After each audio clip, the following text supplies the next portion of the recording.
The Ottoman Empire spent the better part of 2 centuries building a system with exactly one job, making sure that no single woman could ever matter too much. And it was a good system, elegant, ruthless, self-correcting, the way the best bureaucracies are. It had rules, and the rules had reasons, and for 10 generations the rules held. Then a teenager arrived in chains, a girl from somewhere northeast of the Black Sea, whose original name nobody in the palace thought was worth recording.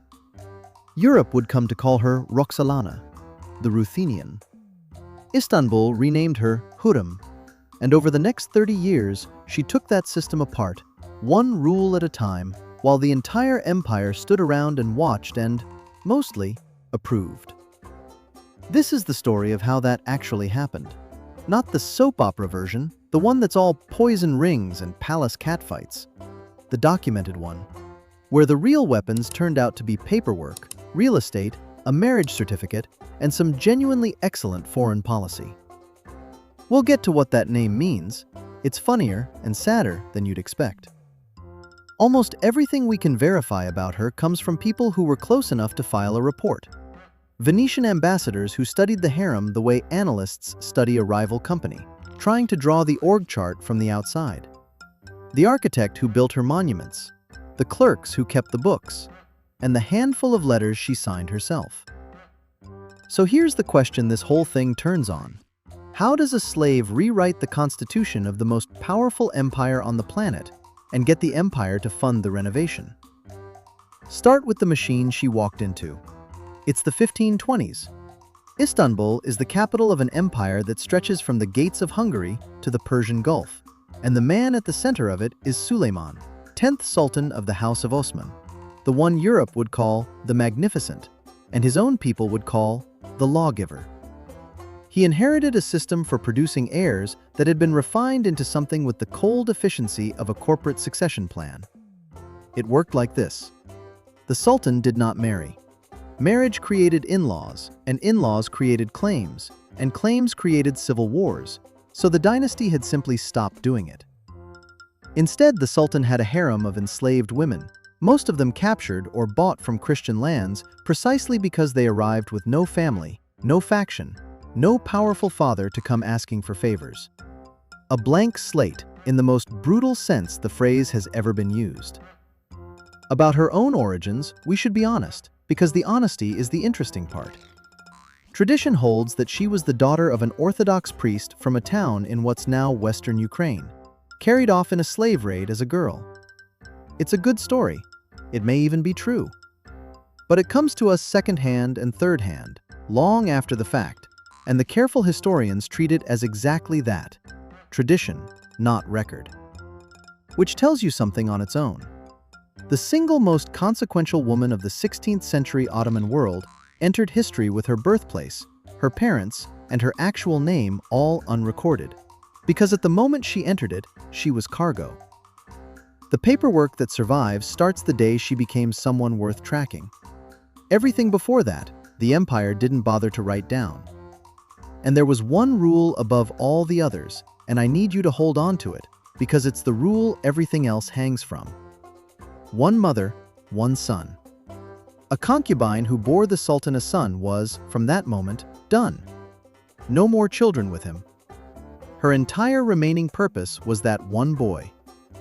When he came of age, he was shipped off to govern a distant province, and she went with him, to advise him, to guard him, and frankly, to be removed from the capital where she might otherwise accumulate something dangerous. Influence. You see what the rule is doing. It's an anti-monopoly regulation.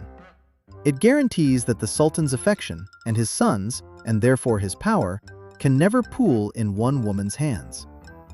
Every mother gets exactly one shot, and then she's reassigned to the provinces. The historian Leslie Pierce, whose work on the imperial harem is the foundation under most of what we understand about this, laid out the logic with real clarity. The system was designed so that the women in it were, by structural intention, interchangeable. That word, interchangeable, is the one the whole ending turns on. So, into this machine, sometime around 1520, comes Roxelana. The Venetian ambassador Pietro Bragadin, who saw the court up close, sent home a report that described her without much romance. Young, not really a beauty, but quick and graceful. Which is its own kind of fact, when you think about it. The thing that detonated an empire was, by the assessment of a professional observer, charm. Not a face that launched ships. A personality that, evidently, you could not stop thinking about. Because here is the first rule. Gone. After Roxelana bore Suleiman a son, Mehmed, in 1521, something happened that the system had no procedure for. The Sultan stopped. Not stopped seeing her, stopped seeing anyone else. A Venetian envoy named Zen, writing in 1524, reported with a kind of professional bafflement that this Sultan was not lustful, that he stayed constant to one woman. Luigi Bassano, an Italian who actually lived in Istanbul, recorded something stranger still, that to keep his faithfulness intact, Suleiman married off the other eligible women of his harem, as virgins, to his servants and favorites. And how do you even file that? The most feared warlord in Europe, a man who would personally lead armies to the walls of Vienna, looked at the entire reproductive apparatus of his own dynasty, the institution that had produced every sultan for 200 years, and quietly shut it down. Out of monogamy. He didn't reform the system, he just stopped using it, because he was in love, and the system had no field on the form for that. The other women of the harem were not delighted. The senior figure was Mahidevran, mother of Suleiman's eldest surviving son, Mustafa, and by the rules, the woman whose future was secure. Bernardo Navaghero, another Venetian who compiled a long report on the court, preserved the account of a fight between the two women, one that left Roxelana clawed and Mahidevran in disgrace. I'm not going to play that for laughs, because it isn't funny. It's two women trapped in a machine that was about to discard one of them, and they both knew it. By 1526, Bragadin was reporting flatly that the Sultan no longer paid Mahidevran any attention at all. The rules said her position was safe. The rules were about to find out they didn't apply anymore. And there's a second rule she broke, and this one she broke just by refusing to leave. Remember, when your son grows up, you follow him to the provinces. That's the deal. That's the off-ramp the system builds for every mother, so she can never settle into the capital and put down roots. Roxelana's sons came of age. Roxelana stayed. She remained in Istanbul, at the heart of the palace, the one place a harem woman was structurally never supposed to be permanently. She wasn't reassigned. She was, somehow, headquarters. By now, she'd had at least 6 children with Suleiman, which by itself broke the one-son rule into pieces. Mehmed, a daughter named Mihima, then Selim, Bayezid, and Cihangir, among others. One mother, one son had become one mother, an entire branch of the family tree.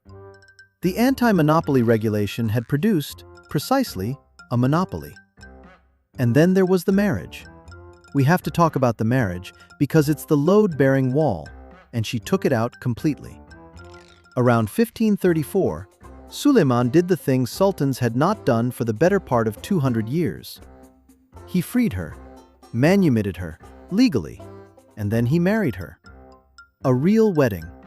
By foreign accounts, festivities of a scale that left visitors scrambling for adjectives. The slave was now the wife. Not a concubine, not a favorite. The legal, public, singular wife of the ruler of the Ottoman world. The first woman to hold the title Haseki Sultan, a rank that more or less had to be invented to describe what she now was.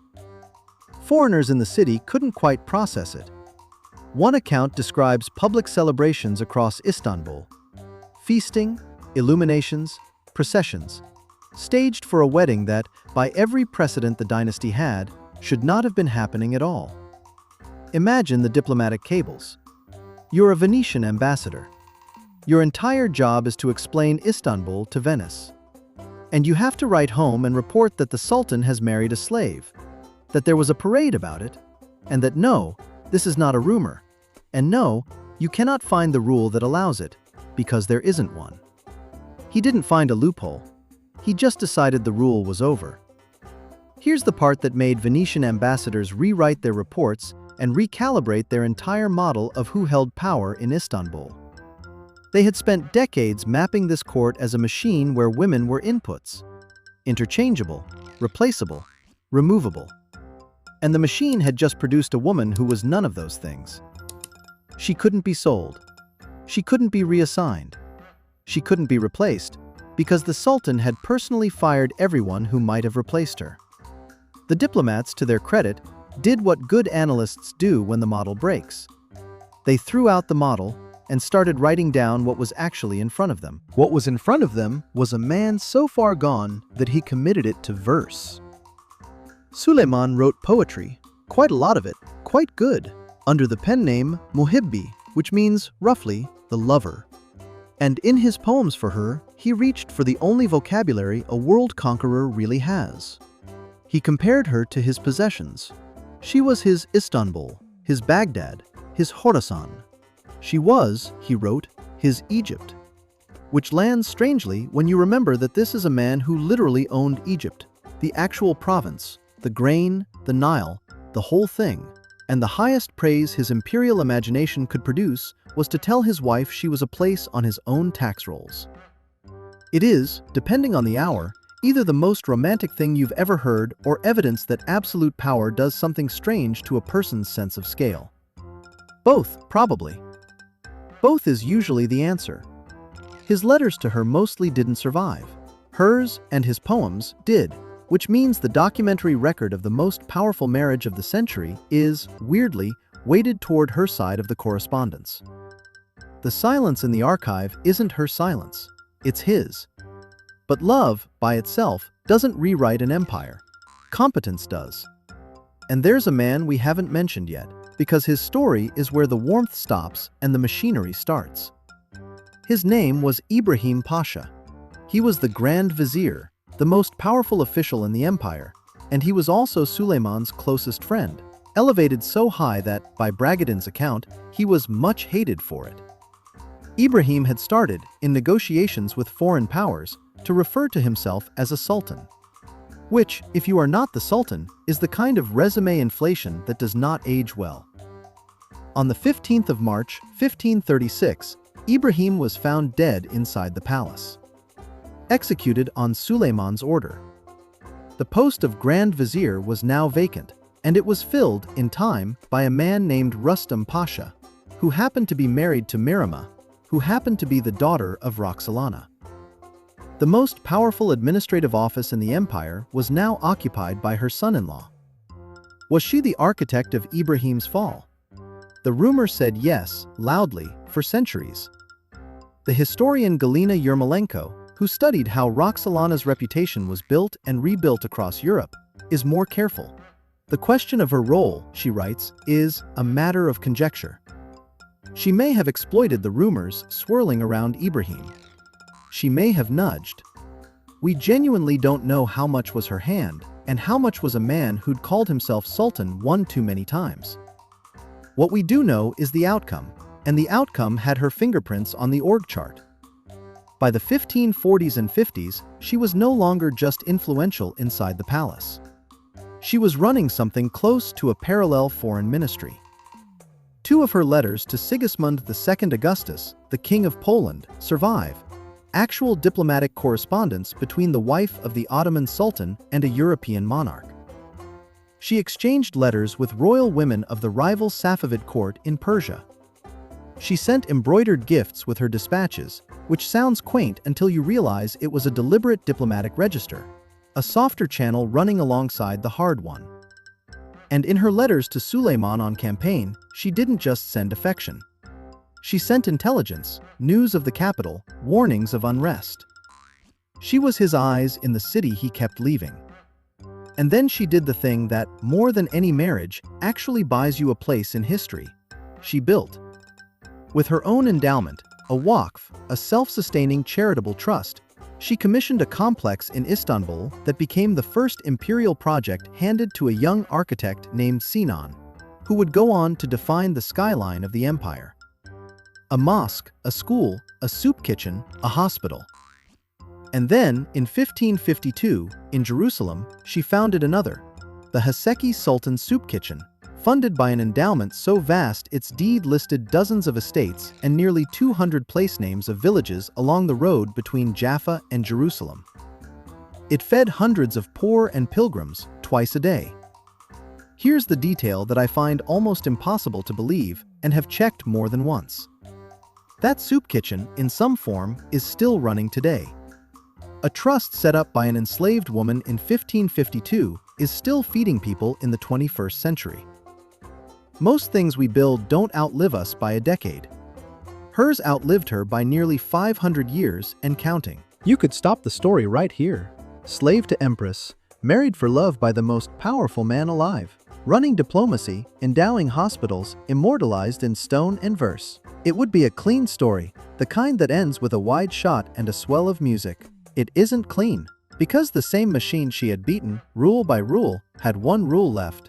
The worst one, the one underneath all the others. And that rule was not about love or marriage or property. It was about how the next sultan got chosen. And she couldn't break it, she could only feed it. Here is the rule. The Ottomans had no law of primogeniture, no tidy, eldest son inherits. When a sultan died, his sons fought and the winner secured the throne, and then, very often, secured it permanently by eliminating his brothers. The whole one mother, one son design existed to manage exactly this. To keep the contest clean, the factions separate, the mothers from turning the palace into a war of succession from inside. Roxelana had 4 surviving sons in that contest. She had also spent 30 years dismantling every structure that was supposed to keep them apart from the levers of power. And standing in their way was Mustafa, Mahidevran's son, the eldest, by every account a capable, popular man, governor of a major province, and, this is the dangerous part, beloved by the army. The Venetian Navigero, who watched the court closely, wrote that it was almost impossible to describe how much Mustafa was loved and wanted as the next sultan. To Roxelana's sons, that adoration wasn't a compliment. It was a death sentence with their names on it, because Ottoman succession math is simple and merciless. When one brother takes the throne, the others usually don't survive it. In 1553, during a campaign against Persia, Mustafa was summoned to his father's military camp near Aragli. His advisors warned him not to go. He went anyway, a son answering his father. He walked into the imperial tent on the 6th of October. He did not walk out. He was executed there, on his father's order, by the method reserved for royal blood, which was designed to spill none of it. He was 38. His guilt, the plot he was supposedly planning, was never proven, then or since. What's documented is that Roxelana and her son-in-law Rustem were blamed, immediately and lastingly, for turning the sultan against his own heir. Whether she engineered it, contributed to it, or simply benefited from a paranoia that was already there, that, like Ibrahim, sits in the realm historians won't close the book on. But this is the moment the story stops being about a woman beating a system, and becomes about what beating it costs. Weeks later, Jihangir, her own youngest son, frail his whole life, said to have been close to his half-brother Mustafa, died too.